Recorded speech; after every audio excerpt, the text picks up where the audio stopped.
Sweat by Zora Neale Hurston. Zora Neale Hurston, novelist, short story writer, playwright, folklorist, journalist, activist, and anthropologist, was born in Notasulga, Alabama in 1891 to a family of sharecroppers. A few years later, they moved to Eatonville, Florida, the first incorporated all-black community in America. In Eatonville, Hurston's father worked as a carpenter and served the town as a self-ordained minister and as mayor. Following the death of her mother in 1904, she lived with different relatives, didn't finish grade school, and finally left home, supporting herself for a time as a wardrobe mistress for a traveling theatrical troupe. She eventually finished high school in Baltimore while working full-time as a live-in maid for a white woman who saw to it that she continued her education. Hurston attended a prep school in Howard University, where she began her career as a writer. In 1925, she went to New York City. Her first story, Spunk, was published in Opportunity magazine that year, when it won second prize in a fiction contest.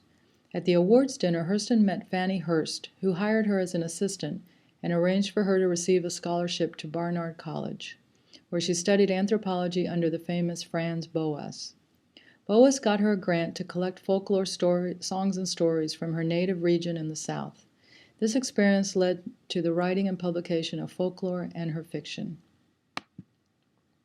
On returning to New York, Hurston became closely associated with the Black cultural revival of the 1920s, known as the Harlem Renaissance, to which she contributed plays and stories. She wrote her masterpiece, Their Eyes Were Watching God, in just 7 weeks. Although for a time Hurston was the most prolific and most famous Black woman writer in America, interest in her work faded in the 1950s. She worked at odd jobs for the next 10 years, writing a few magazine articles. She wrote 3 novels rejected for publication. She died penniless and largely forgotten in a welfare home in 1960 and was buried in an unmarked grave in a segregated cemetery in Fort Pierce, Florida. 15 years after her death, Black authors such as Alice Walker rediscovered her work, and Hurston is now regarded as an important American writer. Something in the relationship between Delia and Sykes echoes the slave-master relationship and the polarities between cruel and powerful and weak and oppressed. Thus, like an animal fable in which animals represent people, this story could be an exercise in masking, where some Black people represent white people. The racial implications are disguised by an all-Black cast of characters, but the emotional center of the story could be a sublimated racial anger. The name Delia might be associated with the biblical Delilah, who emasculated her Samson, because Delia supports Sykes by doing white folks' laundry. The bullwhip is associated with a snake and is a phallic symbol, in Sykes' case, an overcompensation for his emasculated condition as a dependent of his wife. The snake represents the evil Sykes. The whitest pile of things. The whiteness suggests Delia's goodness as opposed to the evil darkness of Sykes' snake. Sweat represents the laborious effort Delia has made into perfecting her work. The high quality of Delia's work is an extension of her creative self. Other images or symbols. The iron skillet is a female object used for creation. It can be used destructively but is intended primarily to be positive, that is, to cook and create a meal. Thus, women can use their creative power to defend themselves against the destruction of male power.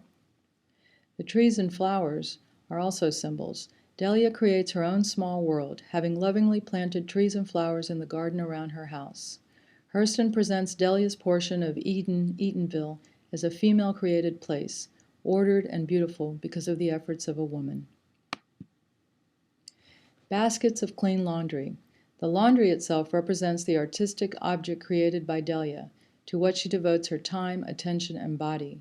The laundry image also represents Delia herself, and is associated in Sykes' mind with the oppressive world of the white man. The chinaberry tree. Delia ends the story holding on to a chinaberry tree. The phallic resonates in this imagery. Delia is frightened of Sykes not only because of his cruelty, he also represents male sexuality ominous in its desire. The tree is also a type of Eden's tree of knowledge of good and evil. Delia, or Eve, stops at the chinaberry tree and gains knowledge.